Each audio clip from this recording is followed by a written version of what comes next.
أعوذ بالله من الشيطان الرجيم. بسم الله الرحمن الرحيم. الحمد لله رب العالمين والصلاة والسلام على سيدنا محمد وعلى آله وصحبه أجمعين. سبحانك لا علم لنا إلا ما علمتنا إنك أنت العليم الحكيم. رب اشرح لي صدري ويسر لي أمري واحلل عقدة من لساني يفقهوا قولي. أما بعد.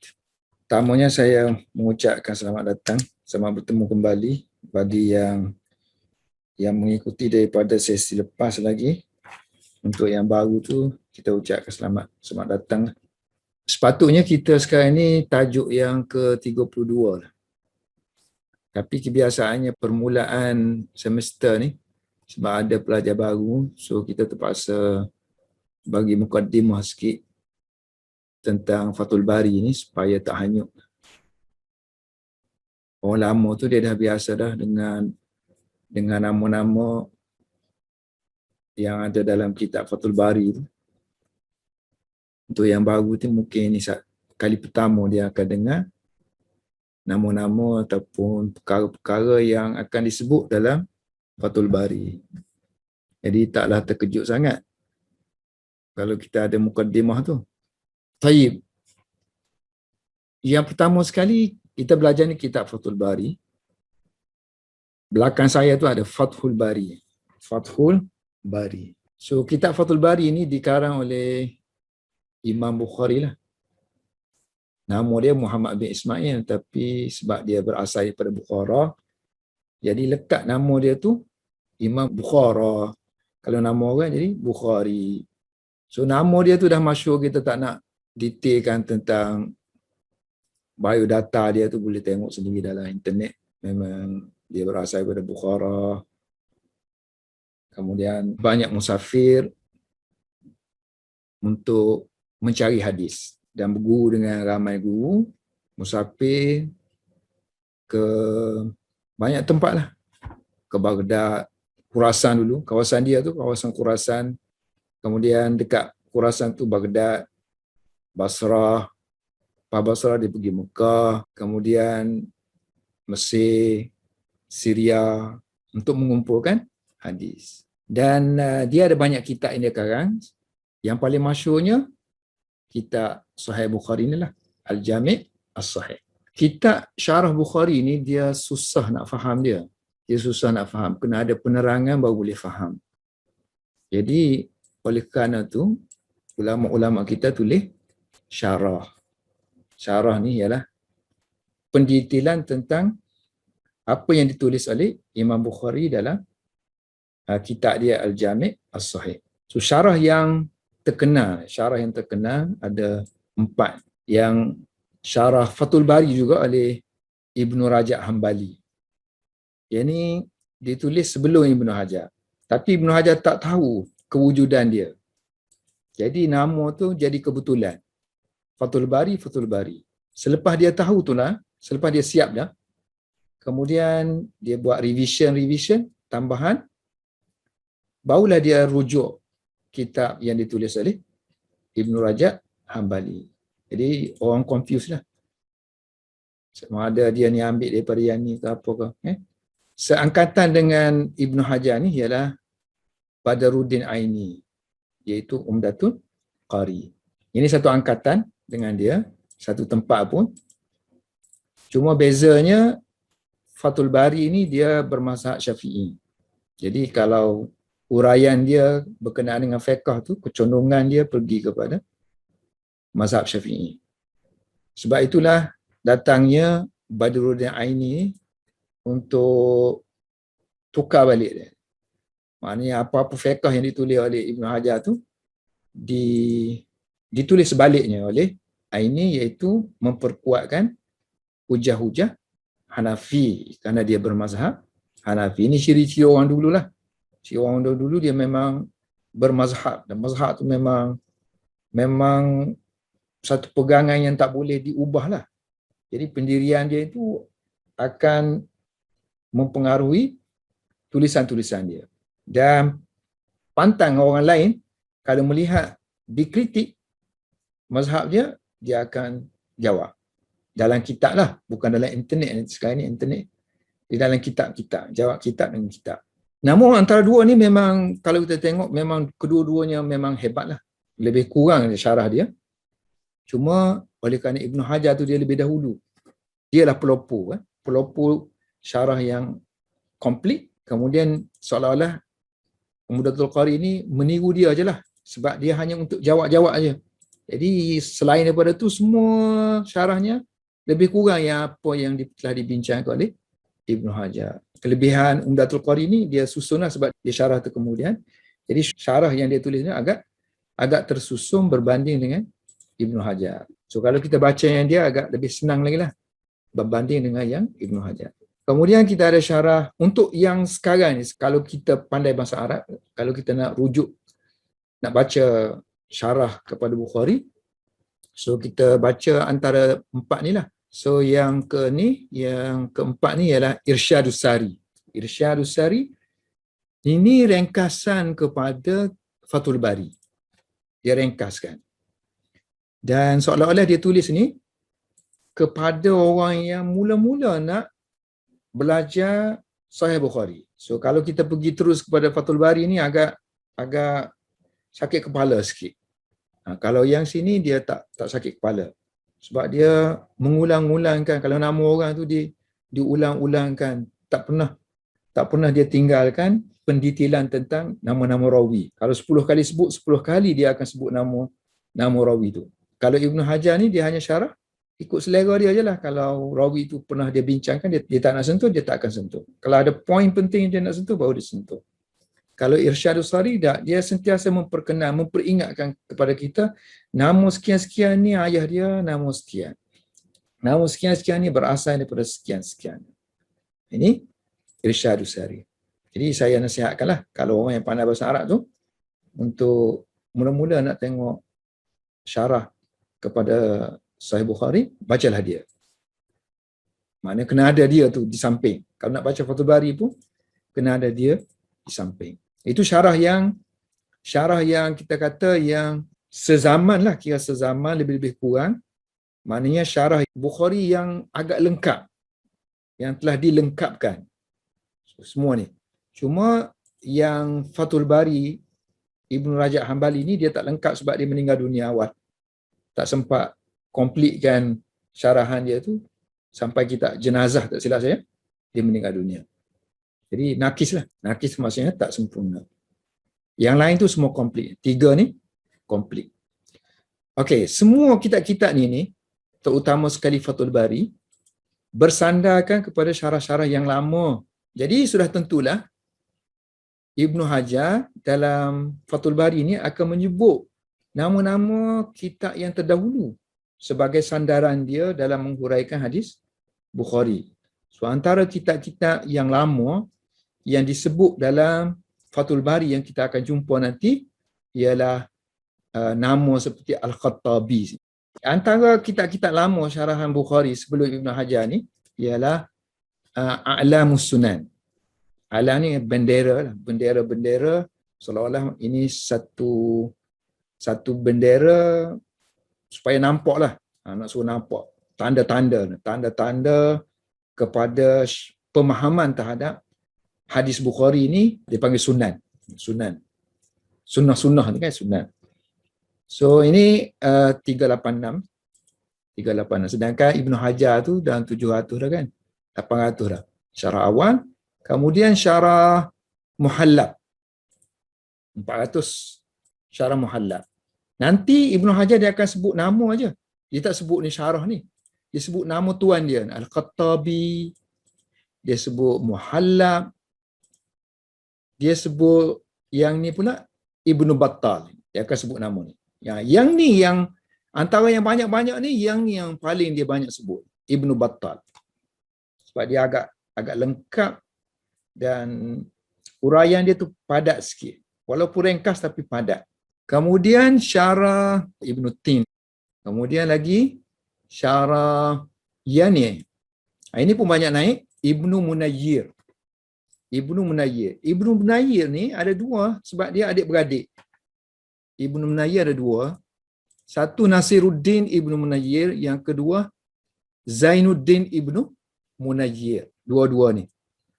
Yang tulis syarahnya yang ni, Zainuddin Ibnu Munayyir. Yang ni syarah Bukhari. Yang ni pula, yang Nasiruddin Ibnu Munayyir ni, dia hanya tulis Mutawari ni, ialah syarah kepada title-title, tajuk-tajuk kan dalam Bukhari tu kan dia tulis bab kan, bab 1, bab 2, bab 3 dengan tajuk dia tu. Itu tajuk itu yang dihuraikan oleh Nasiruddin Ibnu Munayyir. Kalau yang ni dia syarah keseluruhan, bukan sahaja kepada bab tu. Selepas tu syarah ni jarang mari. Yang ni syarah oleh Kirmani, ada yang baca Kirmani, ada yang baca Karmani. Kirmani di Iran. Semua Iran dulu ni Sunni. Sekarang ni jadi Syiah. Zaman berganti, dia akan berubah-ubah, tukar kan. Nasib-nasib lah kita hidup zaman mana. Orang tu hidup zaman mana tu nasib-nasib. Macam Mesir dulu pernah jadi Syiah, Kerajaan Fatimiyah. Kemudian dia ambil oleh Salahuddin Al-Ayyubi. Atau jadi Sunni, mula jadi Sunni. Balik. So Allamah Kirmani ataupun Karmani ni, ini pun selalu dipetik oleh Ibnu Hajar. Dua ni lah. Ibnu Battal tadi dengan Karmani.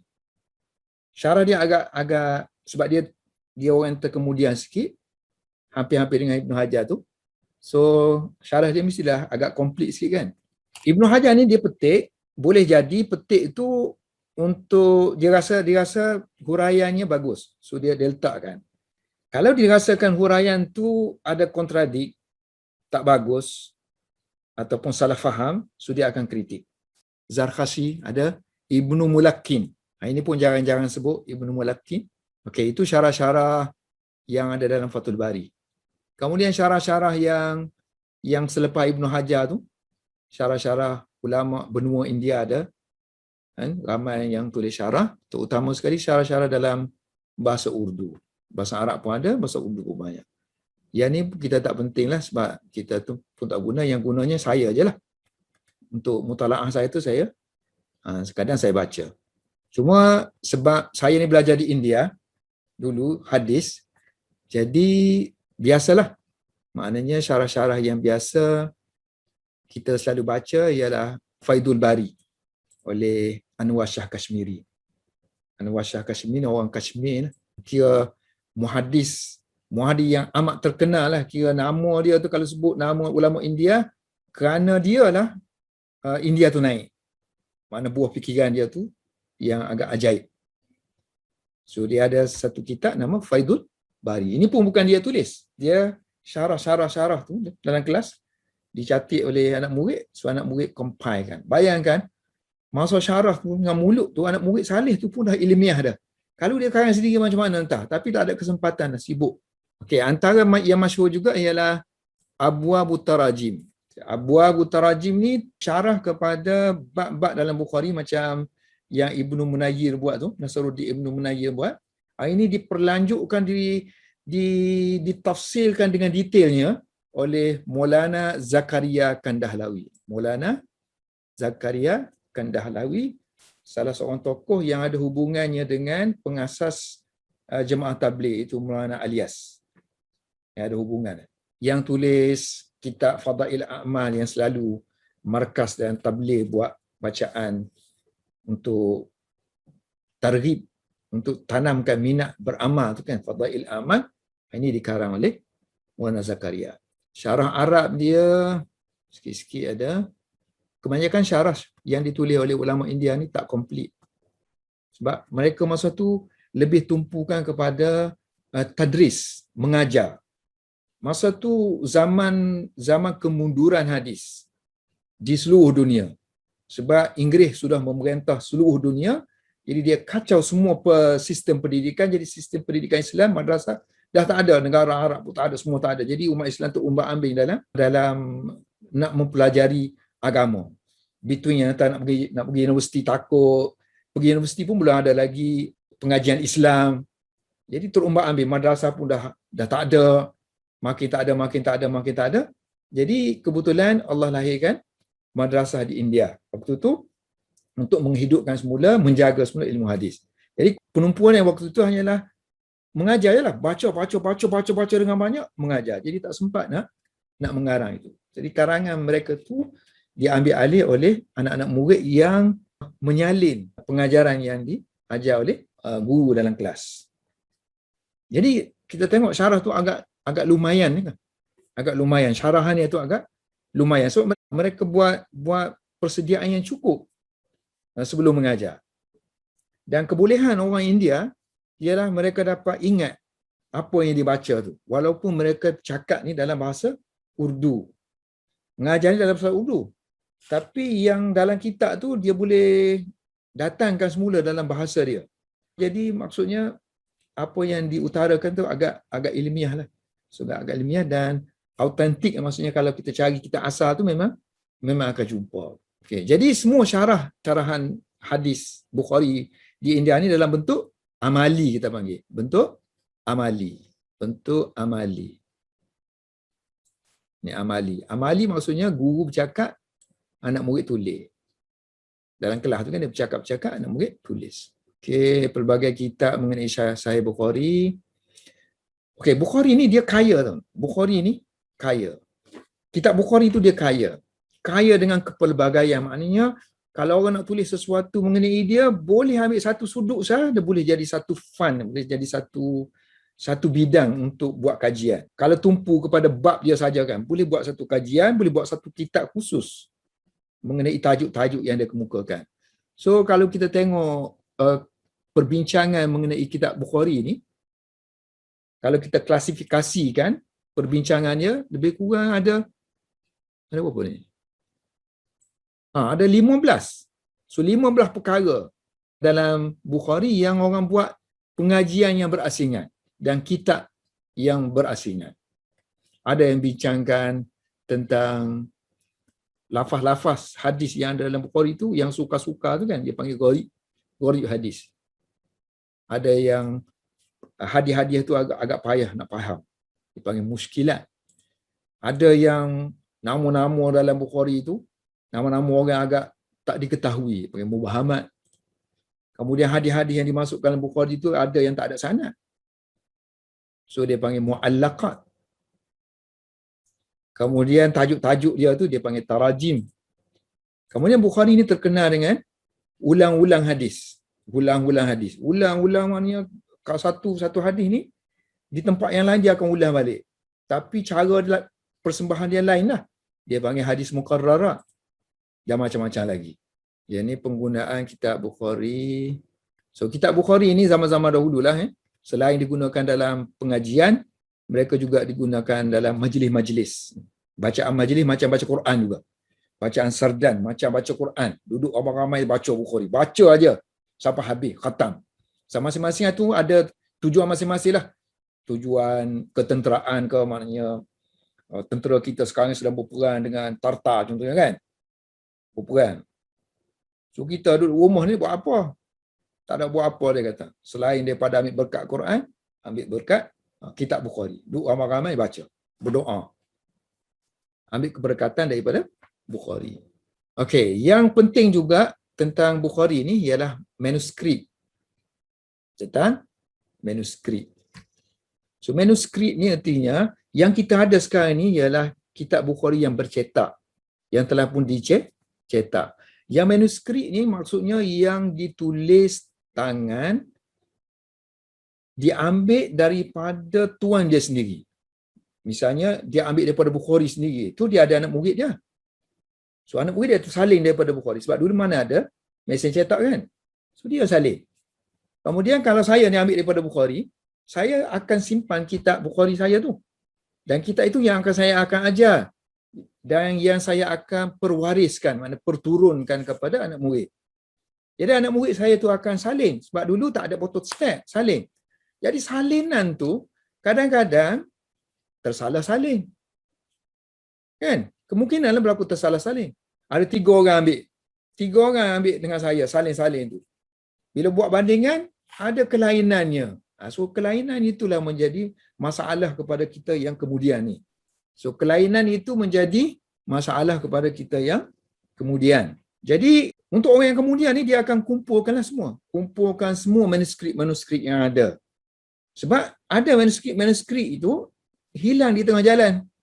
Katalah Imam Bukhari ni ada 10, Imam Bukhari ada beribu-ribu anak murid. Bukan seorang, beribu-ribu. Setiap tahun tu 10,000 keluar kan. Tapi yang simpannya, yang manuskrip yang terselamatnya berapa aja? Berapa orang aja? Jadi yang tu yang dikumpulkan. Kemudian daripada anak murid dia, anak murid dia dikumpulkan, dibuat perbandingan. Jadi manuskrip itu pentinglah untuk kita untuk menentukan hadis Bukhari ni macam mana yang sebenarnya. Katalah hadis yang bab yang kita tengah belajar sekarang ni, bab yang ke-32 dah. So ada tak kalau kita kumpulkan manuskrip tu sama tak ataupun ada berlaku sedikit sebanyak perubahan. Jadi perubahan itu akan, kalau sekiranya perubahan tu melibatkan hukum hakam, ini jadi problem. Kalau perubahan biasa aja tak ada masalah. Okay. So manuskrip itu yang dikumpulkan, ada yang manuskrip yang macam orang buat penggalian, cari-cari benda-benda lama kan. So kita pun adalah manuskrip yang terlama, paling lama sekali kita jumpa. Orang jumpa kata yang paling tua sekali ialah manuskrip Imam Abu Ali Hussein Sadafi. Ini kena tengoklah dia tu ambil daripada mana, jalur dia ke mana, sampai ke anak murid Bukhari yang mana manuskrip dia tu. Manuskrip ini dikatakan berumur 900 tahun. 900 tahun tu masih lagi, bila jumpa tu, ada jumpa 900 tahun. Itu yang tertua yang pernah diketahui. Dan yang ni pernah digunakan oleh seorang ulama Maghribi, Ibnu Ashur. Dia masa nak karang kitab ni, dia pergi cari kitab tu, jumpa. Kemudian dia hantar balik lah. Dia pinjam, dia hantar balik. Kemudian kitab tu, lepas tu tak tahu duduk dengan siapa. Cuma ada dia tulis lah. Ibnu Ashur tulis. Dia dapatkan sekian. Okay. Yang kita maksudkan dengan tadi, dengan manuskrip ni, ini yang telah dikumpulkan oleh ulama yang terkemudian tentang kitab Bukhari yang kita guna sekarang ni, yang Ibnu Hajar jadikan panduan. So manuskrip mana yang ada pada dia? Sebab Imam Bukhari ni, kita ada Imam Bukhari sini. Ini anak-anak murid dia ni ramai. Tapi anak murid dia yang ada manuskrip tu, yang simpan manuskrip ni, yang anak murid Bukhari-nya hanya ada 1, 2, 3, 4 je. Yang anak murid Bukhari. 1, 2, 3, 4. Farabri, Ibnu Syakir, Al-Farabri, An-Nasafi, Bazdawi. Ini gelaran-gelaran nama tempat je. Bazdawi. Ini 4 ni kan, ni anak murid dia yang ada manuskrip tu. Daripada 4 ni lah adanya anak murid yang menyalin sampailah ke bawah ni, yang akan disebut dalam Fathul Bari. Kadang disebut riwayat ni ada dalam Kushmayhani. Kadang dia kata riwayat ni dalam Mustamli. Kadang dia kata riwayat ni oleh Ibnu Sakan. Riwayat maksudnya lafaz ni digunakan dalam manuskrip Ibnu Sakan. Berbeza dengan manuskrip yang ada dalam Kushmayhani. Kadang dia sebut ni dalam Abu Zaid. Kalau yang dia pakai kan, dia pakai riwayat Abu Zar. Yang ni. Ini yang riwayat Abu Zar. Di bawah ni ada perawi-perawi dia pula. Di bawah ni. Ni atas kan? Yang atas ni disalin oleh yang ni, di bawah ni. Anak murid dia lagi.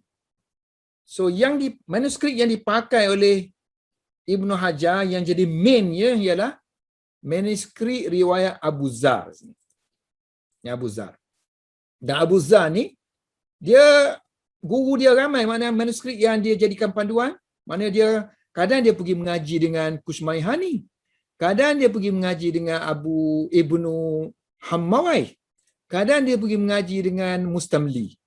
Jadi sudah tentulah dia punya, yang Abu Zar sendiri sudah tentulah riwayat dia tu agak berbeza kan. Sebab itulah Ibnu Hajar nanti dia akan sebut ini Abu Zar tapi riwayat Kushmayhani.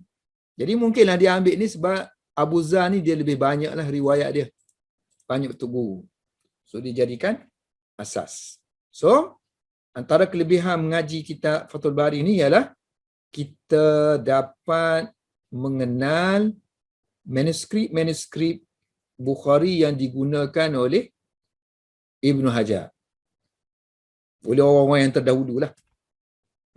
Terkenal lah nama tu. So, yang kita ada sampai-sampai sini aja lah.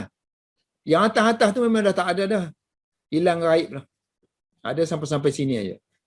Yang Abu Zar tu pun tak ada dah. Yang Abu Zar sendiri tu memang tak ada dah.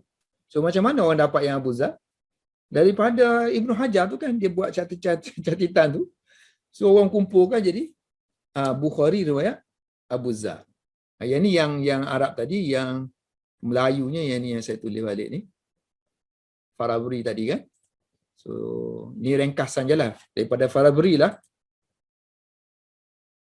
Farabri ni daripada Febri atas ni turun sampai bawah ni. So kita ambil Farabri turun bawah tu. So bawah tadi kan Kusmaihani.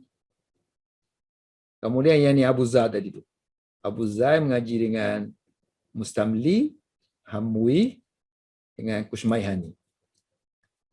Okay, untuk orang mengaji hadis, sebab hadis ni dia satu periwayatan. Mengaji zaman dulu mengaji buku. Ambil dengan guru. Jadi ulama tu setiap guru-guru yang dia ambil tu dibuat catatan. Daripada Rasulullah sampailah Imam Bukhari tu dah ada dah. Nama-nama tu, guru-guru tu, rawi tu. Lepas Bukhari tu, Farabri. So daripada Farabri sampailah kita sekarang tu. Ada nama-nama tu. Itu di setiap orang zaman dulu dia simpan. Nama untuk guru dia sampai kepada Imam Bukhari. Yang Imam Bukhari tu dah ma'ruf dah. Imam Bukhari ada sanad dia sampai Rasulullah tu yang ada dalam kitab Bukhari lah. So sanad itu ditulis, dinamakan sebagai sabtun. So kalau kita rajin, kita pun tulis. Saya mengaji dengan Ustaz Zaharuddin. Itu guru saya. Kemudian carilah buku Ustaz Zaharuddin kalau dia pernah tulis sanad dia tu sampai ke tok guru dia. Sampai ke mana. Situlah kita boleh sambung tu sampai ke Bukhari. So ada yang rajin-rajin tulis tu sampai dia kumpulkan semua sanad-sanad orang yang ada atas dunia ni, yang ada sanad Bukhari. Semua. Siapa terkerja antaranya ialah Syekh Yasin Padani. Orang Padan pun. Yang duduk di Mekah hari tu. Yasin Padani. So, zaman tu tak ada lagi orang buat kerja zaman tu yang kumpulkan sanad-sanad. Setiap kali orang pergi Mekah, mana dia tahu ada orang ahli ulama, dia pergi ambil sanad. So dia minta lah baca 2-3 hadis ke ataupun dia baca semua hadis ke. So dapatlah hubungan tadi tu. So hubungan tu dia tulislah sanad dia. Jadi sanad dia seluruh dunia ada. Seluruh dunia ulama. Ulama seluruh dunia ada. Cabang tu, cabang ni, cabang tu, cabang Mesir, cabang India, cabang semua dia ada. So akhir sekali orang panggil dia tu musnadud dunia. Sandaran sanad in the world. Tak ada apa pun. Sebab benda ni dah, kalau tak buat tulis pun tak ada masalah dah. Ni satu seni aja. Satu seni tabarruk. Sebagaimana yang diamalkan orang dulu, diperturunkan. Sanad yang diperkirakan yang sampai Bukhari aja. Mana Bukhari tu tok guru dia. Daripada situ aja akan kita nak tahu orang ni siqah tak siqah. Selepas tu tak tahu dah siqah tak siqah sampai kita sekarang ni tak tahu siqah tak siqah dah. Walaupun kita mengajar hadis, kalau kita ni standard zaman dulu boleh orang dulu kata tak siqah pun. Kerana orang tak ambil dah kita sebagai siqah tak siqah. Yang siqahnya ialah rawi-rawi yang ada dalam hadis. Itu saja yang dipertikaikan. Sama ada dia siqah ke, dia dhaif ke, dia martabah dia macam mana ke, kelas A ke, kelas B ke, C ke, D ke, nak tolak tak nak tolak. Itu rawi tu. Ya rawi yang selepas tu tak kira dah, sehingga kita ni tak kira. Sanad kita ni sanad yang kita panggil tabarruk saja. Bertabarruk. Guna kaedah yang sama digunakan. Mudah-mudahan kata dapat keberkatan daripada pengajian hadis. Sebab nama-nama orang soleh disebut ni kan. So hampir semua orang-orang yang alim ni yang mengaji hadis ni, hampir setiap orang ada sub dia sendiri. Kaji orang dulu dia tulis. Macam kita tulis biografi kita lah. Dia tulis biografi sanad dia. Nama tok guru dia sekian. Kalau nama tok guru yang dulu tu orang memang dah tulis dah. Tok guru kita ni sekarang macam saya, tok guru saya tu masih lagi hidup sekarang ni. So biodata dia mungkin tak berapa ada. So kalau dia meninggal dunia, kalau orang tak tulis, lagilah tak tahu dia ni daripada mana, lahir bila, belajar mana. Tapi tempat saya belajar tu, memang dia punya culture dia, mana-mana tok guru yang meninggal dunia ataupun sebelum meninggal dunia lagi, dia akan tulis biodata. Sama ada dia sendiri tulis, ataupun anak murid akan pergi cari, tulis biodata dia daripada lahir sampailah meninggal dunia. Macam yang baru-baru dalam Facebook saya tulis mengenai Maulana Abul Lais kan, Profesor Abul Lais di UIA. So dia belajar tempat saya juga dulu. Dan sekarang ni dia dah umur berapa dah, 70 dah. Dia pun ingat masa-masa ni ialah masa saat-saat akhir dah. Pecutan tak akhir dah. So dia pun tulis sendiri biodata dia. So senanglah, tak payah orang penat-penat. So siapa-siapa yang ambil ngaji dengan hadis dengan dia, so kita dah ada dah biodata tentang dia. Boleh masuk dalam sub kita boleh tulis secara ringkas. Biodata dia dah ada sendiri dalam kitab dia. Sekian. Kita tulis ringkas aja. Boleh sekian. Saya mengaji yang dia sekian. Biodata dia dah ada dah dalam sub dia sendiri. Okay. Sanak saya ni, saya mengaji di India. So sanak saya, jalur saya ni jalur India lah. So jalur India ni dia terkenal dengan berakhir dengan Syah Waliullah Dahlawi. Sebab dialah yang ambil sanak hadis secara menyeluruh datang ke India. Hadis tu memang dah ada dah, tapi secara komplitnya ambil secara bersanaknya, lepas tu balik pula dia mengajar.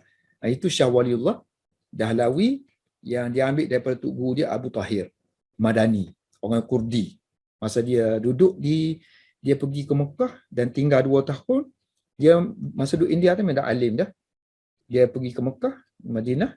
So dia kumpulkan pengajian hadis dan riwayat hadis. So dia ambil daripada kesemuanya hadis Sunnah Sittah tu dia ambil daripada Abu Tahir Madani Al-Kurdi. Jadi dia yang ambil sanad, yang ambil dengan dia itu anak murid lah Syah Abdullah Abdul Aziz, dan terus sampailah kepada ulama tempat yang saya belajar ni. Madrasah dia nama dia Darul Ulum Deoban. So guru saya nama dia Nasir Ahmad Khan, dah meninggal dunia almarhum Nasir Ahmad Khan, dan juga seorang lagi Abdul Haq A'zami. Ini orang Azamgat. Kalau A'zami ni orang utara ni, orang belah-belah Lucknow. Itu sanad dia sedikit. Sanad Syawalullah sampai ke tu boleh tengok sendiri dan Sabt. Okey. Nanti bila saya mengajar hadis nanti, setiap kali nak mula hadis menjadi satu tradisi pengajian tempat kami mengaji, kita akan baca sanad secara ringkas. Setiap bab dan setiap hadis. So setiap bab kita akan baca dengan wa bisanadil muttasil. Lafaz ni lah. Wa bisanadil muttasil, dengan sanad yang bersambung, minna, daripada kita yang sanad yang kita ada ni, ila syaikhi, hingga kepada syekh. Ini gelaran untuk Imam Bukhari lah. Syekh, Humam, Hafiz, Hujjah. Dan dia digelar sebagai penghulu kaum mukmin, orang mukmin dalam bidang hadis. Penghulu, ketua kepada orang mukmin dalam bidang hadis. Iaitulah gelaran dia Abu Abdullah Muhammad bin Ismail. Nama dia Muhammad lah. Muhammad bin Ismail bin Ibrahim bin Muwirah bin Bardizbah Al-Ju'fi.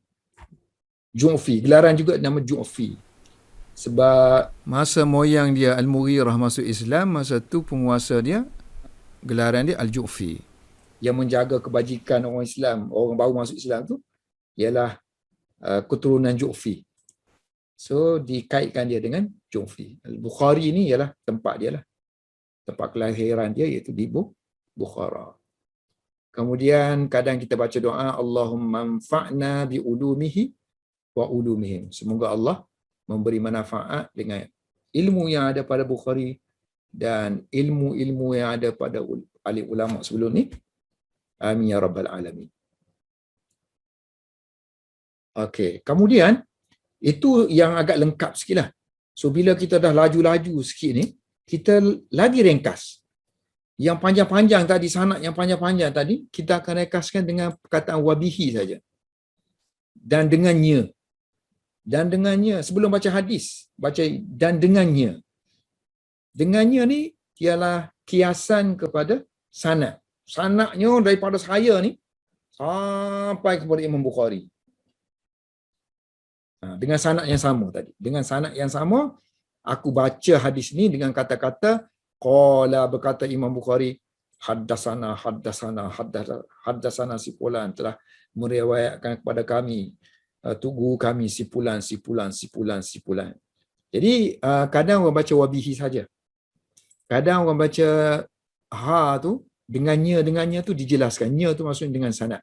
Wabis sanadi, dengan sanad itu.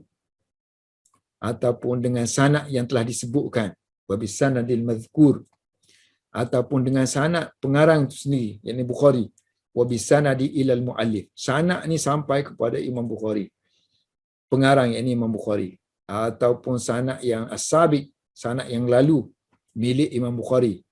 Adapun orang kata dengan sanad yang telah lalu, al-madi, macam-macam lah, boleh apa saja. Kalau pandai bahasa Arab bubuh aja, tapi syaratnya maksud dia kena sebut dengan sanad tadi, dengan sanad yang sama. Kita akan baca hadis ni, iaitu dengan hadis sekian. So kadang-kadang kan budak-budak ni dia mengaji hadis tapi dia tak ada disiplin. So dia mengaji tebuk. Masa baca hadis ni pun dia tak tahu nak mula wabihi ke wabihi. Sedangkan tradisi bukan tradisi di Juban kami tu, tak. Tradisi mengaji hadis daripada dulu lagi. Start hadis tu kena dengan wabihi atau bisanad, kena start dengan macam tu. Cara dia. Setiap ilmu ni ada cara dia kan. Tapi sekarang ni orang tak ada cara-cara dah. Dia kira gelojoh-gelojoh, mengaji secara gelojoh-gelojoh. Semua nak jadi muhadis, semua nak upah hadis, semua nak jadi pembela sunnah. Mengaji tak nak. Okey, itu sedikit sebanyak. Kemudian apa lagi ni? Ibnu Hajar ya. Okey, sedikit sebanyak tentang Ibnu Hajar. So Ibnu Hajar ni lahir tahun 773 Hijrah. Meninggal 852. Background dia punya zaman tu zaman kerajaan Mamalik. Sebelum kerajaan Mamalik ni kerajaan Salihuddin Al-Ayyubi. Bukan Salihuddin.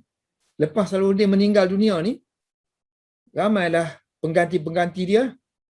Tu zaman-zaman pengganti dia tu. Yang akhir-akhir dah. Akhir-akhir selepas tu ganti dengan kerajaan, runtuhnya kerajaan Al-Ayyubi, naiknya kerajaan Mamalik. Apa erti Mamalik? Akhir-akhir kerajaan Al-Ayyubi ni, tentera dia ni bukan tentera tempatan. Tentera orang asing dia ambil. Kalau kita sekarang ni pekerja kan, kita ambil daripada India, Bangladesh, untuk ekonomi kita. So kalau dulu untuk tentera dia ambil daripada luar. Kemudian dia buat cantonment, camp. Takkan camp situ. Tak dia orang situ. So lama-lama dia orang tu naik jadi panglima, jadi jawatan besar-besar. Lepas tu kadang-kadang raja tu, sultan dah tak ada pewaris dah. Akhir sekali bagi kat panglima. Jadi mulalah diganti oleh dia panggil Mamalik ni jamak kepada Mamluk. Mamluk mana orang yang dimiliki. Sebab dulu raja-raja ni dia boleh beli orang kan, beli hamba untuk jadikan tentera. Jadi hamba lah maksudnya Imam Malik ni. Hamba-hamba yang dijadikan tentera. Kemudian dia angkat jadi panglima perang. Akhir sekali jadi sultan. Di zaman-zaman kerajaan Imam Malik ni lah Ibnu Hajar hidup. Jadi kerajaan Imam Malik ni, oleh kerana dia ni orang asing, orang luar, jadi macam mana dia nak memenangkan hati rakyat? Mestilah dia banyak beri kebajikan. Apa yang rakyat suka tu dia nak buat.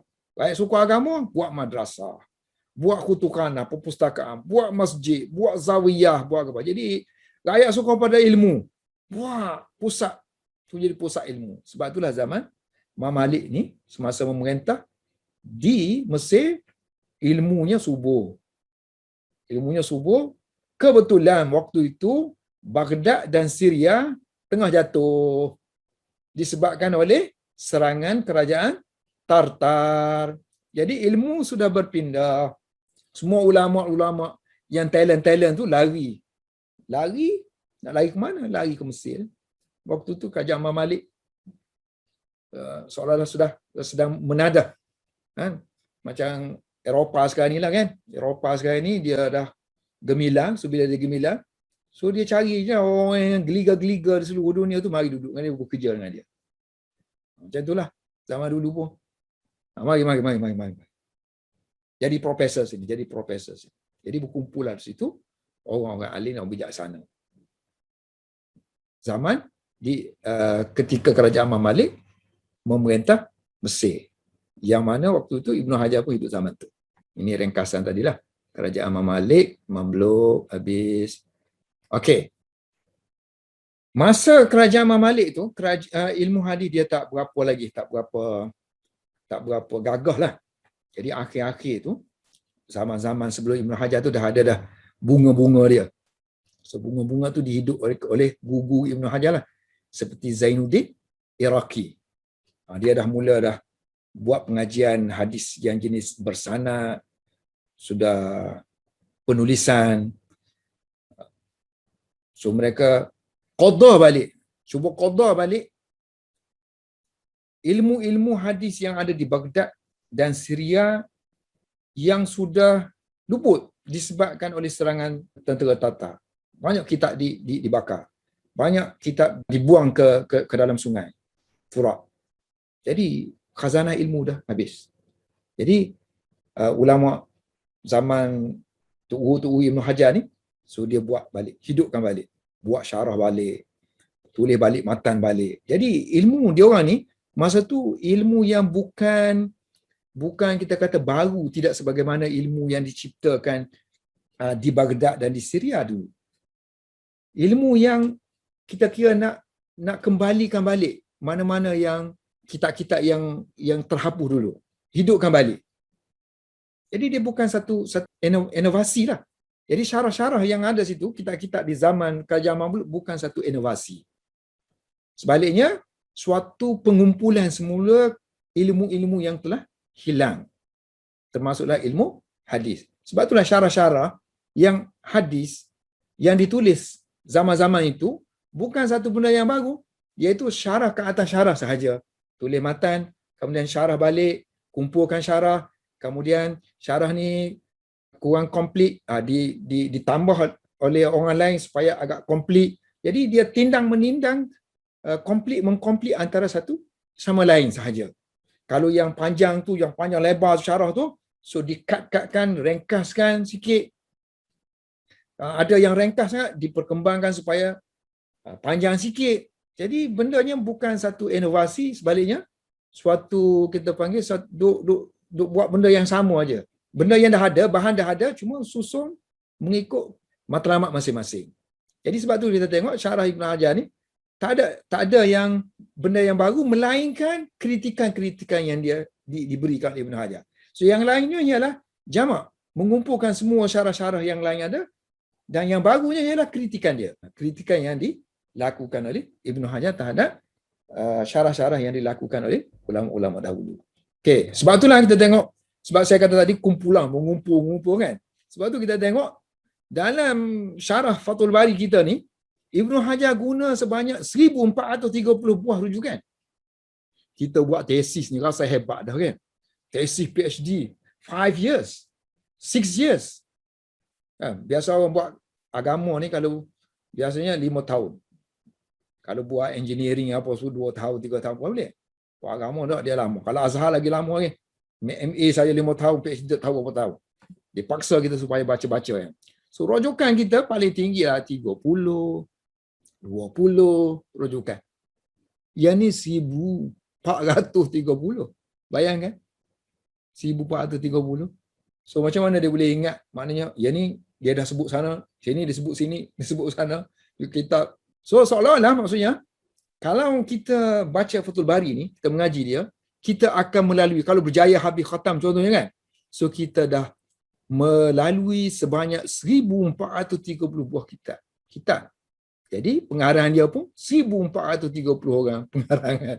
Okay, itulah sedikit tentang Fathul Bari. Kemudian apa saya nak terang sikit tentang Fathul Bari ni sikit lagi. Okey, sekarang ni kita bila kita buka kitab Fathul Bari nanti, apa yang kita akan jumpa ialah untuk yang baru-baru ni ialah yang ni dulu kita akan jumpa. Kepala ni. Kalau dalam yang Melayu punya tu, yang ni. Bab 32 mencari air wuduk apabila sudah tiba waktunya. Yang ni nama dia ialah Tarjamatul Bab. Tarjamatul Bab. Tarjamah artinya title lah. Title kepada bab. Ni bab lah. Ni bab. Ini bab yang ke-32. Dulu tak ada tulis nombor ni 32, 12. Dulu pakai bab aja. Sekarang ni cara persembahan baru, moden. So kita ada macam-macam tulis sini, nombor sini, kemudian hadis nombor berapa sini kan. Ni nombor-nombor semua ni semua baru-baru ni. Zaman dulu kan semuanya guna kepala otak aja. Ingatan dia orang tu bergantung kepada otak. Sekarang ni kita kan zaman komputer, kita tak boleh guna banyak ingatan. Kita serah kepada komputer sebagai penolong kita. So sini komputer tolong beritahu ni hadis 169. Orang dulu dia tahu dah ni hadis yang keberapa. Kemudian orang dulu dia tahu hadis ni ada di mana. Dalam Bukhari ada di mana. Sekarang ni kita tak larat. Dia tulis nombor bawah ni. Ini orang baru tulis ni komputer tolong tulis. Dia kata hadis ni ada di tempat-tempat lain, nombor yang kita tanda sekarang ni 169. Kamu pergi tengok nombor 195, 200 sekian ni, 1, 2, 3, 4, 5, 6. Ada 6 tempat lagi ni. 6 tempat lagi hadis ni. Sebab itulah tadi kita kata kelebihan kitab Bukhari ni ialah muqarrar. Hadisnya berulang. Hadis yang satu ni ada tempat 6 ulangan. Okey, balik kita kepada sini. Ini nama dia Tarjamatul Bab. Title dia. Ini bab. Melayu pun guna bab. Yang ni terjemah dia. Mana terjemah? Ini nama dia terjemah. Mencari air wuduk apabila sudah tiba waktu solat. Ini dalam bahasa Arab panggil terjemah. Melayu panggil terjemah apa? Translation. Dia bukan terjemah. Yang ni. Title tu. Maksud dia, tajuk ni, dia sebagai penterjemah kepada hadis. Hadis ni nak cerita tentang apa? So dia tolong terjemahkan. Tolong mengexplainkan. So dia tolong menjelaskan hadis yang akan ni hadis 169 ni, dia nak cerita tentang apa sebenarnya? Bukhari kata dia nak cerita tentang ni. Tentang yang ini. Ini kita panggil apakah dia struktur binaan hadis dalam Bukhari? Satu, dia kena ada bab, dia kena ada terjemah. Kemudian selepas ni, dia ada satu lagi penjelasan. Selepas tajuk tu, dia ada lagi satu penjelasan. Sebelum dia datang kepada ni main hadis. Main hadis. Mana main hadis? Ini yang tulis nombor tu kan? Ini main hadis. Main kepada tajuk ni hadis. Jadi sebelum main hadis tu akan ada satu lagi cebisan keratan hadis. Keratan-keratan yang digunakan oleh Bukhari untuk menjelaskan yang ini. Yang tajuk ni. Bahagian sini kan? So bahagian yang selepas ini dan sebelum yang ini dinamakan sebagai hadis mu'allaq. Hadis mu'allaq. Hadis mu'allaq. Hadis ni adalah mu'allaq artinya tergantung. Tergantung artinya dia tak ada sanad. Kalau yang ni kan dia mula dengan haddasana. Mula dengan sanad dah. Telah meriwayatkan kepada kami, guru kami. Dah ada sanad dah. Tapi kalau yang ni tak ada. Kadang-kadang dia sebut Aisyah kata. Mana sanadnya? Tak disebut.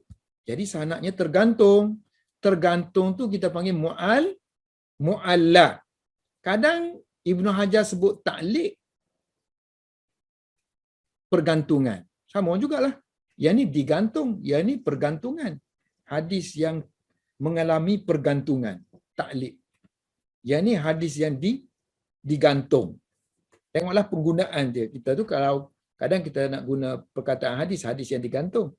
Kadang kita tak nak sebut hadis, kita kata pergantungan hadis ini, maknanya pentaklikan hadis ini. So kalau kita dah mahir istilah tu, kita tak sebut lagi lah gantung-gantung, kita kata taklik. Taklik Bukhari. Pentaklikan. Mu'allaq. Istilah itu yang kita akan gunakan semasa kita mengajar nanti. Selepas ni, okey, yang ni yang main Bukhari punya kan. Lepas itulah barulah dia datangkan main hadis. Dan main hadis kita nak cam dia ada nombor.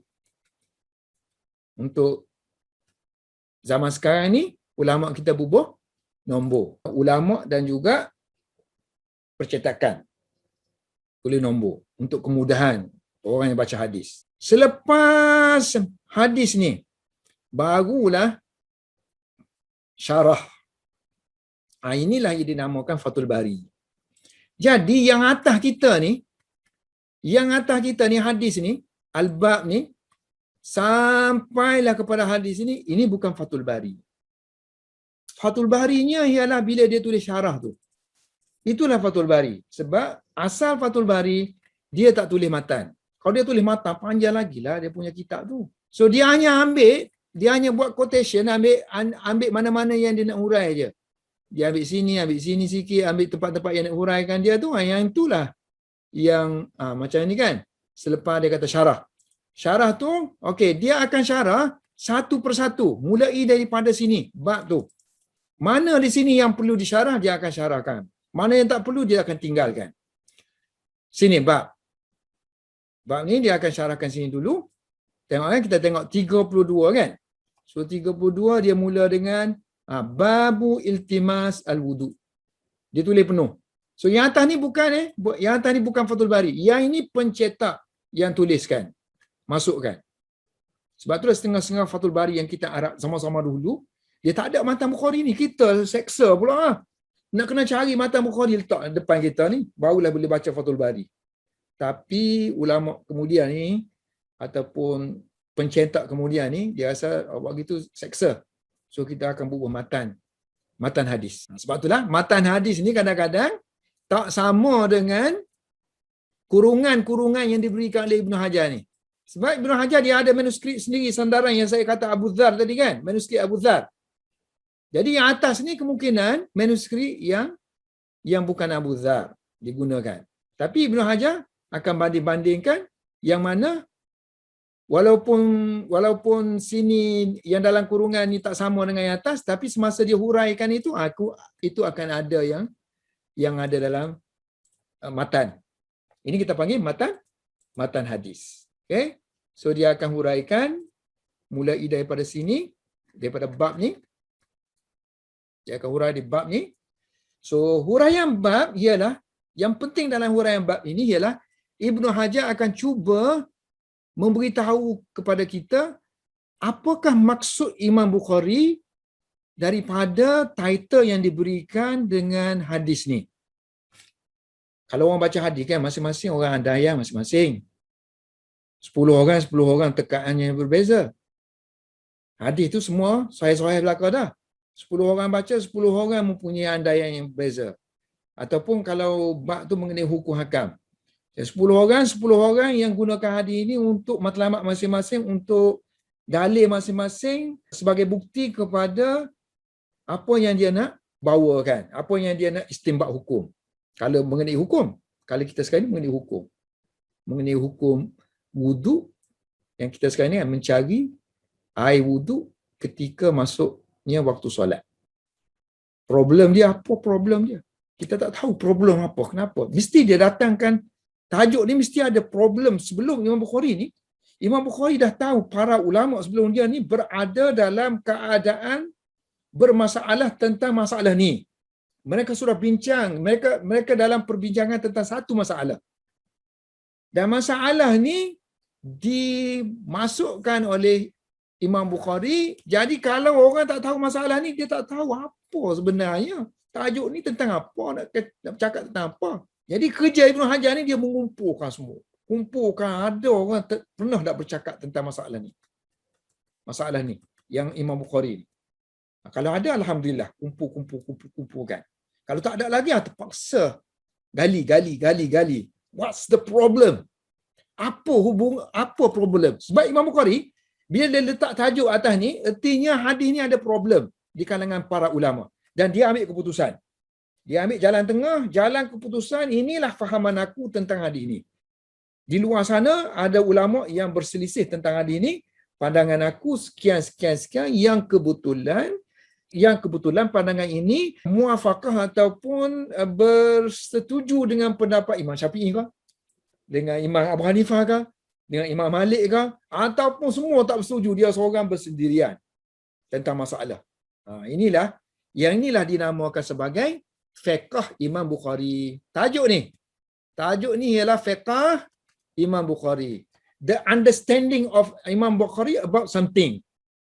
Fiqh. Kalau mengenai hukum, inilah mazhab Imam Bukhari. Kalau benda tu melibatkan hukum hakam, inilah mazhab Imam Bukhari. Siapa nak tahu? Ini mazhab dia. Ini kan tak jelas. Cari wuduk, contohnya cari air. Cari air bila sampainya solat. Apa dia? Hukum apa nak cakap? Cari air sebelum masuk ke, cari air selepas masuk? Hukum dia wajib ke sunat? Daripada yang dia sebut ni, ada nampak sunat wajib tak? Tak nampak. Nampak? Tak nampak. So, macam mana kamu semua nak jadi muhadis? Main dalam internet tu. Kalau yang ni pun tak faham. Kan? So, banyak lagi kerja kita. Okey. Ini kita panggil fiqh Bukhari. Fiqh Al-Bukhari. Jadi maknanya Bukhari, di samping hadisnya sahih, hadis itu sahih.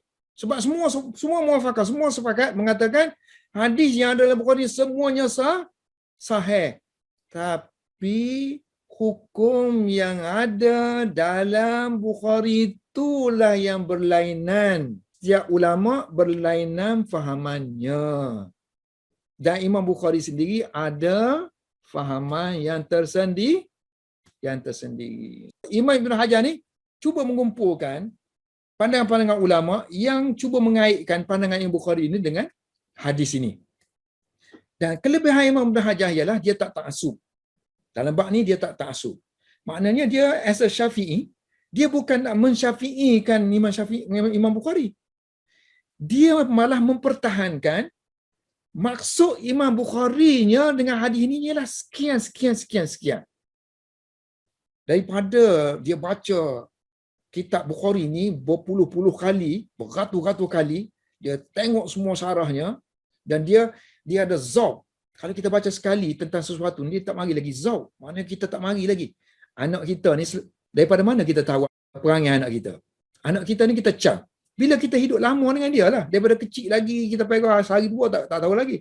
Sebulan dua, tahu dah perangai dia, kencing bila, berak-berak, kan? Sakit perut bila. Itu melalui kita panggil tajribah. Ilmu hadis pun sama juga. Hadis ni kalau kita selalu baca Bukhari, lama-lama kita get something from manhaj Imam Bukhari, metodologi Imam Bukhari. So Ibnu Hajar termasuk orang yang lama dengan Imam Bukhari. So bila bukan lama dengan Imam Bukhari, duduk dengan Imam Bukhari, lama bermain dengan hadis Imam Bukhari. Bukan setakat dia baca aja, malah dia berguru dengan orang-orang yang lama juga dengan kitab Bukhari. Kalau boleh, kalau ada 100 orang dia nak jumpa, nak tahu apa pandangan kamu tentang hadis Bukhari ni. Imam Bukhari nak kata apa? Jadi dia tak beranilah. Tak berani untuk kita kata nak mensyafi'ikan Imam Bukhari. Tak. Sebab majoriti dia jumpa alim ulama tu sendiri, walaupun dia mazhab Hanafi contohnya. So dia sendiri kata Imam Bukhari tak. Dia berpandangan macam ni. Pandangan. So mereka adil mengaitkan pandangan Imam Bukhari ni begini sebenarnya, sebab dia kata gini. Semua ini ada andaian melalui pengalaman ataupun tajribah, sebab Imam Bukhari sendiri tidak menulis syarahannya. Orang zaman dulu mana tulis syarah? Zaman Imam Bukhari ni dia baca je hadis, semua orang alim lah kemari. Baca riwayat, tulis. Salin. So kalau yang cerdik tu tahulah, kan? Cerdik yang faham tu, kalau dia tulis tajuk macam ni, ni maksud dia nak kata macam ni lah. Macam kita sekarang, zaman kita ni zaman sains. Orang belajar sains ni, kalau Kalau ada sikit saja orang tulis macam ni, kita dah faham dah dia maksud apa, dia nak tulis apa.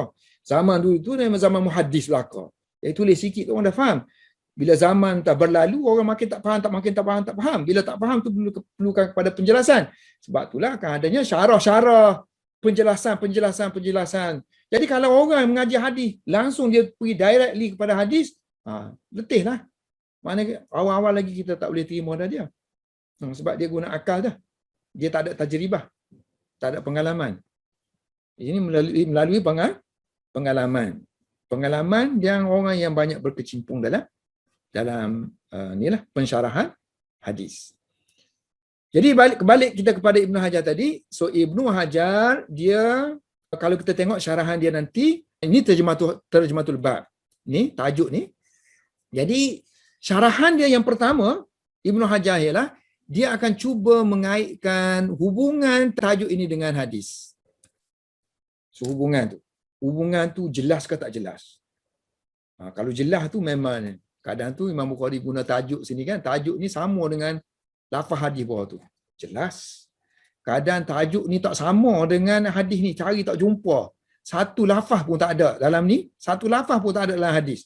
So apa kena ni Imam Bukhari ni? Dia nak kata apa ni? Ini kita panggil terjemah yang khafi, tersembunyi. Tak nampak. Hubungan tu, munasabah. Kan tadi kita dah kata salah satu kerja alim ulama dalam penulisan tentang Bukhari ialah mengaitkan antara bab ini dengan main hadis. Sehingga kan mereka kumpulkan kitab yang berasingan. Itu melalui pengalaman aja. So boleh jadi betul, boleh jadi tidak. Tidak. Macam Maulana Zakaria. So dia orang kemudian. So dia mengumpulkan semua yang ditulis, macam yang ditulis oleh Ibnu Munayyir pun dia masukkan, yang ditulis oleh Syekh Waliullah Dahlawi pun dia masukkan. Kemudian dia sendiri dah lama mengajar Bukhari itu, mestilah dia ada pengalaman dia sendiri kan, pendapat dia sendiri. So dia bolehlah dia masukkanlah ini kultu, ini pendapat aku tentang ini. So kita pun kalau kita lama-lama sangat dan kita rasa berani, kita rasa nak beri sumbangan, so kita kata tak bolehlah kita barulah mengaji Bukhari, satu kali pun tak pernah tamat. Ibnu Hajar sekali pun tak pernah tamat. Kemudian bahasa Arab pun tak reti. Contohnya kan. So kita kata saya rasalah. Saya rasa. Rasa kat mana tu? Rasa tu tak boleh masuk dalam grup orang yang merasa. Rasa tu tak boleh masuk dalam grup orang yang merasa. Kita rasa aja. Sebab kita tak masuk. Sebab kalau saintis, hantar nak kena saintis dulu. Barulah hantar boleh buat kerja-kerja saintis. Hantar nak komen-komen di luar tu boleh. Tapi nak masuk dalam line saintis tak boleh, kena jadi saintis dulu. Kena ngaji fizik, ngaji kimia, kena ngaji biologi, kena ngaji matematik, tambahan, math, semua kena ngajilah dulu. Barulah boleh jadi saintis. Kena tahu bahasa Inggeris. Kalau Arab lagi lah, kena tahu bahasa Arab. Arab pula bukan Arab kaifah haluka. Itu di antara huraian yang akan dikemukakan oleh Ibnu Hajar. Yang seterusnya, Ibnu Hajar akan huraikan yang di sini. Dia pergi peringkat ke peringkat. Yang peringkat ini, kalau mana-mana ada yang dia nak huraikan dari segi tarjamatul bab, tapi kadang-kadang tu dia tertinggal juga. Dia kata, selepas aku huraikan tajuk ni, aku akan huraikan hubungan antara hadis ni dengan yang ni. So kadang-kadang dia leka juga. Lepas akhir, habis dah dia huraian tu, baru dia teringat, belum lagi ni. Belum lagi buat hubungan, menulis tentang hubungan antara hadis ni dengan tajuk ni. So bawah sekali baru dapat. Baru kita jumpa. Padahal sepatutnya first dia kena hurai lah. Okey, yang kedua dia akan huraikan step yang kedua sini. Ini kita panggil apa? Kita panggil taklid tadi. Maknanya hadis, sama ada hadis ataupun athar. Asar ni kata-kata sahabat lah. Hadis ni main hadis, ada hadis, complete hadis. Dan hadis-hadis ataupun asar ni kadang dia buat potongan-potongan kecil aja. Macam ni, sikit-sikit aja. Potongan-potongan ni. Tapi hadis, asar ataupun hadis. Jadi kerja Ibnu Hajar ialah dia akan pergi cari, tolong kita cari hadis ni mana sumber dia. Komplit sanad dia tu di mana. Di mana artinya di dalam kitab mana. Kitab hadis kita kan banyak. Kitab hadis kan kita banyak dalam sunnah-sunnah. Yang pertama, oleh kerana kita ni orang yang terkemudian dah. Ibnu Hajar pun orang terkemudian dah. Jadi ulama dah setting dah. Dalam setting yang pertama kita, rujukan hadis kita ni ialah Yang pertama kita akan tengok dalam Sunan Sittah. Sunan Sittah. Maknanya selepas Bukhari ni yang Muslim, tengok dalam Muslim, tengok dalam Tirmizi, tengok dalam Abu Daud, tengok dalam Nasa'i. Ini kita panggil kitab usul, main. Kalau orang buat takhrij hadis pun, hadis kita nak cari hadis tu, yang pertama sekali kita kena cek sini dulu. Walaupun mereka ni kemudian dah. Bukhari, Muslim apa semua ni kemudian. Sebelum tu dah ada penulis-penulis hadis. Tapi oleh kerana mereka ni jami', mereka ni complete hadis-hadis. Kalau tak ada sini, barulah kita pergi ke step yang kedua. Tengok dalam musnad-musnad. Musnad Imam Ahmad, musnad tu, musnad ni. Kemudian tengok dalam kitab Musannaf. Musnad Abdul Razak. Kemudian dalam kitab yang lain lagi. Soal-soal yang lain lagi. Tapi yang tak digunakan. Selepas ada yang ni, selepas timbulnya Sunan Sittah ni, yang lain tu jarang digunakan. Melainkan kalau yang sini tak ada, baru kita teliti yang di bawah ni.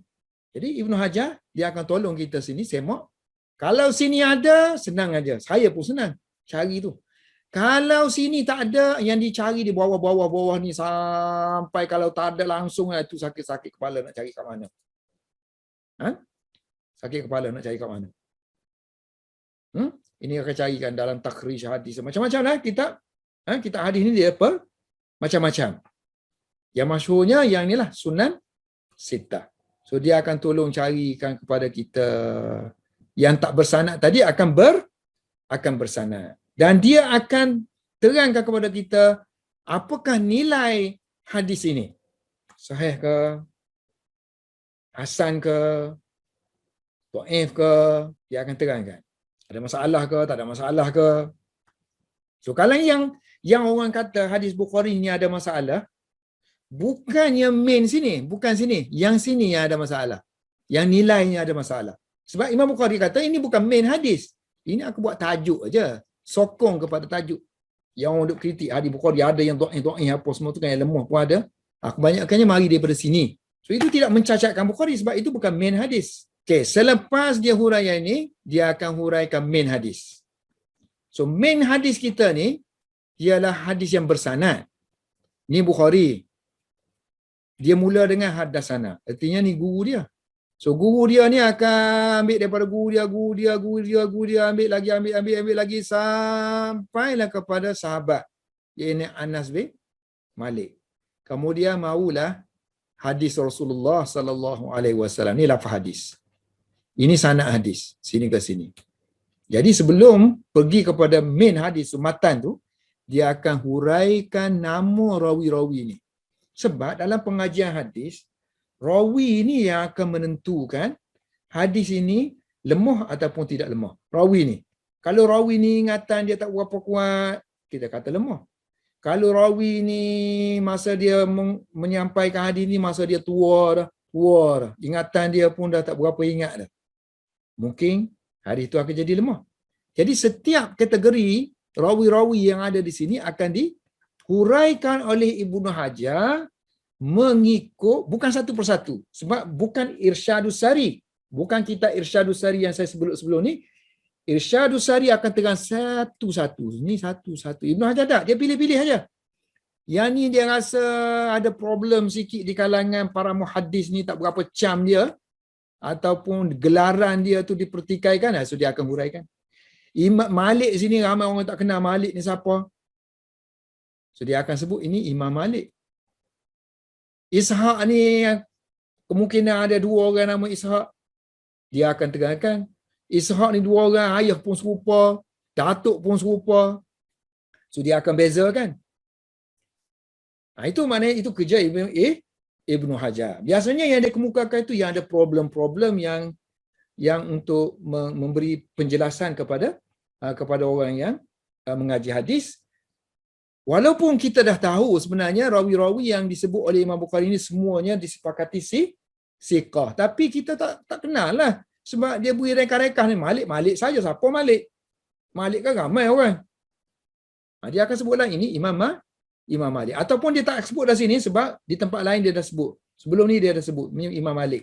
Ataupun adalah benda-benda yang kita panggil yang teruja sikit. Macam yang Imam Malik contohnya dalam hadis ni, dia hanya ambil daripada Ishaq aja. Guru lain dia tak ambil. Contohnya, itu satu knowledge baru. Dia akan sebutlah kalau dia rasakan perlu sebut. Ini kita panggil, apa kita panggil di sini? Lataif. Lataif isnad. Lataif maknanya benda-benda yang indah dalam sanad. Orang muhadis ni dia rasa indah lah. Kalau kita ni indah-indah ni benda-benda yang cantik. Kalau muhadis ni, kalau kita rasa kita sebelum ni tak tahu, jadi tahu. Ataupun, benda tak tahu, dia tahu. Contohnya, ni pun tabi'in, ni pun tabi'in, ni pun tabi'in. Oh, 3 tabi'in duduk dalam satu level. Kan? Satu level. Biasanya, satu rawi ni dengan satu rawi ni dia level lain-lain dah. Ni level lain, ni level lain, ni level lain, level lain. Ni tak level sama. Jadi ini satu kelebihan, satu keindahan. Lataif isnad kita panggil. Selepas tu barulah Ibn Hajar akan huraikan hadis ini, matan hadis ni. Semasa huraian matan ini, Ibn Hajar akan berpandukan kepada manuskrip. Berpandukan manuskrip yang kita sebut tadi. Kusmaih ini, dia akan banding-bandingkan. Contoh saya bagi sini kan. Contohnya perkataan falam yajidu ni. Dalam matan. So dalam matan ni ada perkataan yang yang kata berbeza manuskrip. So dia akan sebutkan kepada kita. Manuskrip contoh sini falam yajidu ni ada yang manuskrip Kusmaihani, yang sini ada ha, yang sini tak ada ha. Kalau benda tu ada masalah dalam hukum, dia akan jadi problem lah. Kalau tak ada, maknanya sekadar berbeza lafaz sahaja. Tapi dari segi bahasa Arab tu, dua-dua okey, tak ada masalah. Bukannya, maksudnya kalau sekiranya berbeza tu artinya ni nak percaya macam mana? Ini cakap lain, cakap lain. Cakapnya sama. Sebab bahasa Arab ni dia boleh diungkapkan dengan pelbagai cara. Rasulullah ucap macam tu, sahabat dengar. So sahabat tu ada 2-3.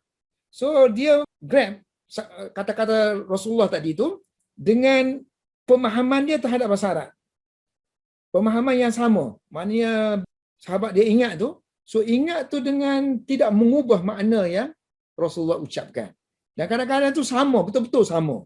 So kadang-kadang tu berbeza dari segi pronoun saja. Macam sini pronoun tu yang beza kan. Ada who, tak ada who. So dari segi bahasa Arab tak ada masalah sebab orang Arab memang begitu guna pun. Kadang untuk maf'ulun bih ni, untuk dia maf'ulun bih atau jadi objek, satu kalimah jadi objek. So kadang kita boleh sebut pronouns dia, kadang tak perlu sebut pun kalau sudah makruf. So untuk orang yang mengaji bahasa Arab tak ada masalah. Tapi dengan penghuraian dia ni, kadang-kadang dia boleh menjelaskan lagi makna hadis tu.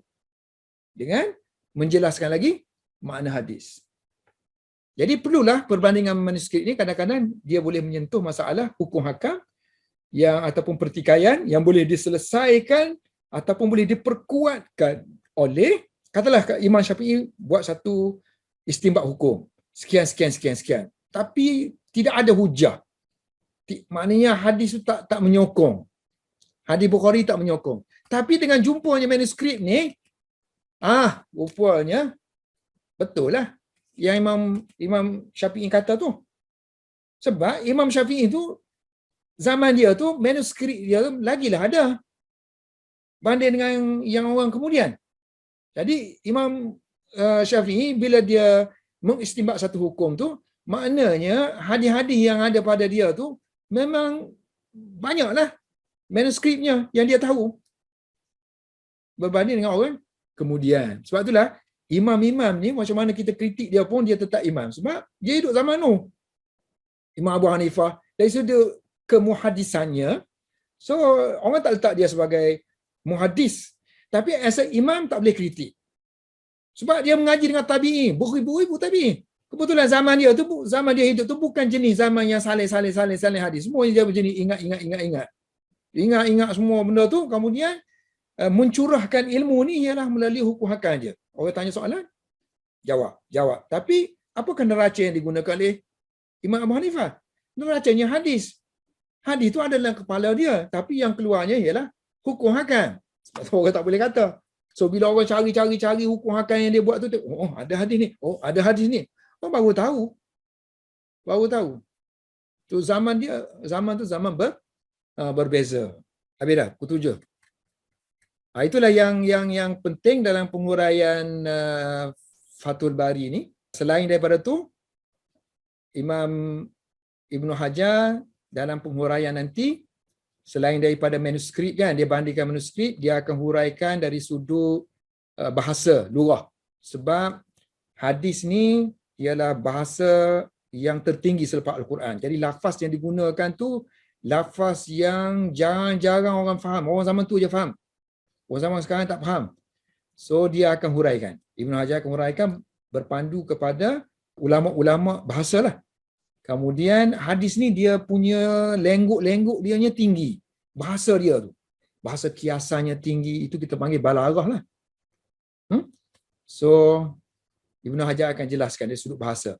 Kemudian dari segi cara baca ni, semua ni ada baris ni. Dulu tak ada baris ni tahu. Nak baca tak tahu. So bacaan hadis ni melalui periwayatan. Walaupun tak ada ni, tak ada baris dulu, periwayatan. Pergi dengan Tok Guru ni, Tok Guru ni kata bacanya macam ni. So kadang-kadang baca tu tak kena dengan kaedah nahwu. Tak kena dengan kaedah nahwu yang kita belajar.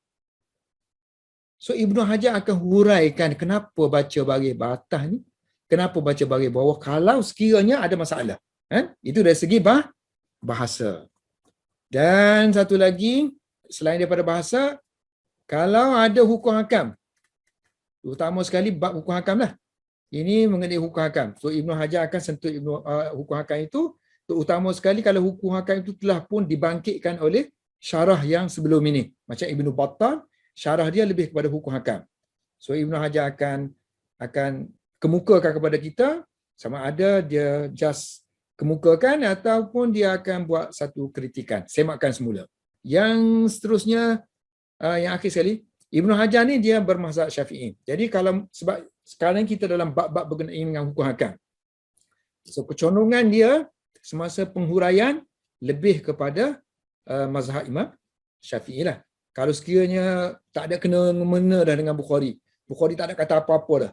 So masa huraian bawah tu, kebetulan dia kata ini Imam Syafi'i kata gini. So macam mana Imam Syafi'i dengan konteks hadis ini?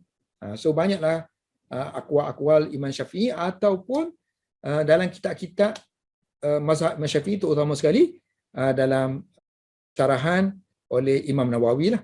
Itu banyak dirujuk oleh Ibn Hajar. Wallahu a'lam bissawab. Minggu depan insya-Allah baru bermula.